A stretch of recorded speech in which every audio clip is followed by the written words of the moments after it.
Hello friends, welcome to Gous kitchen. இன்றைக்கி Gous கிச்சனில் என்ன பார்க்க போகிறோன்னா ஃப்ரைட் ரைஸ். இது ஈஸியாக ஒரு 5 to 10 மினிட்ஸ்லேயே பண்ணிடலாம். எப்படி செய்கிறதுன்னு பார்க்கலாம்.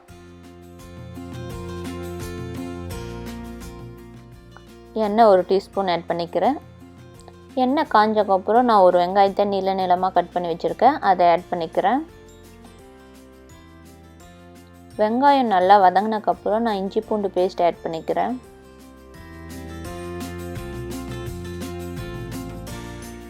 இஞ்சி பூண்டு பேஸ்ட் நல்லா வதங்கிடுச்சு. நான் வெஜிடபிள் எல்லாம் ஆட் பண்ணிக்கிறேன்.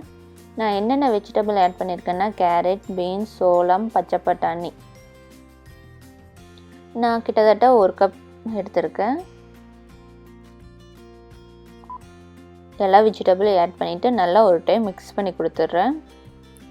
மிக்ஸ் பண்ணி கொடுத்துட்டு மீடியம் ஃப்ளேமில் ஒரு 5 மினிட்ஸ் நல்லா குக் ஆகட்டும். 5 மினிட்ஸ் ஆச்சு, நான் ஓப்பன் பண்ணி பார்க்குறேன். இப்போ வெஜிடபிள் எல்லாம் ஒரு 50% நல்லா வெந்திருக்கு. அது கூடவே நான் முட்டைகோஸும் கொஞ்சம் தண்ணியும் ஆட் பண்ணியிருக்கேன்.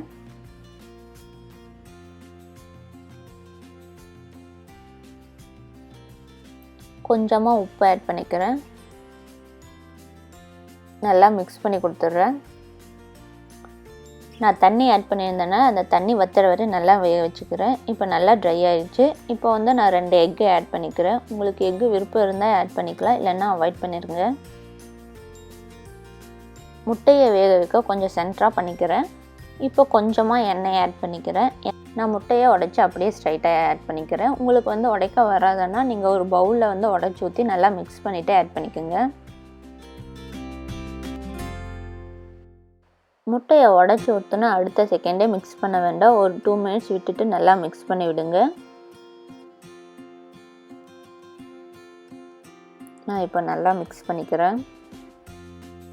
முட்டையை நல்லா மிக்ஸ் பண்ணக்கப்புறம் மற்ற எல்லா வெஜிடபிளோட நல்லா மிக்ஸ் பண்ணிக்கிறேன்.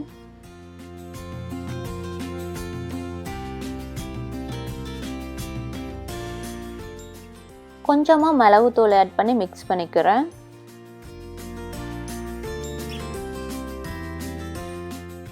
நல்லா மிக்ஸ் பண்ணி கொடுத்துட்டு நான் சாதத்தை ஆட் பண்ண போகிறேன்.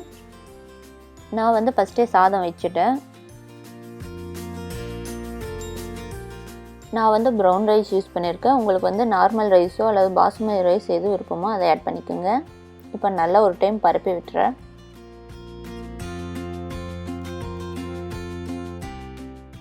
இப்போ சாஸ் எல்லாம் ஆட் பண்ணிக்கிறேன். Tomato sauce, soya sauce, chilli sauce எல்லாம் ஆட் பண்ணி நல்லா ஒரு டைம் மிக்ஸ் பண்ணி கொடுத்துட்றேன். ஒரு 5 நிமிஷம் நான் மிதமான சூட்லேயே அப்படியே வச்சிடுறேன். இப்போ 5 நிமிஷம் ஆச்சு. நம்ம யூஸ் பண்ண சாஸோட பச்சை ஸ்மெல் எல்லாம் நல்லா போயிடுச்சு. ஒரு டைம் நான் மிக்ஸ் பண்ணி கொடுத்துட்டு நான் பவுலுக்கு மாற்றிக்கிறேன். குயிக்காக ஈஸியாக பண்ணிடலாம். நீங்கள் ஒரு டைம் ட்ரை பண்ணி பார்த்துட்டு எப்படி இருந்துச்சுன்னு எனக்கு சொல்லுங்கள். இந்த வீடியோ உங்களுக்கு பிடிச்சிருந்தா லைக் பண்ணுங்கள், கமெண்ட் பண்ணுங்கள், ஷேர் பண்ணுங்கள். மறக்காமல் கௌஸ் கிச்சனுக்கு சப்ஸ்கிரைப் பண்ணி பக்கத்தில் இருக்க பெல் பட்டனை கிளிக் பண்ணுங்கள். தேங்க்யூ.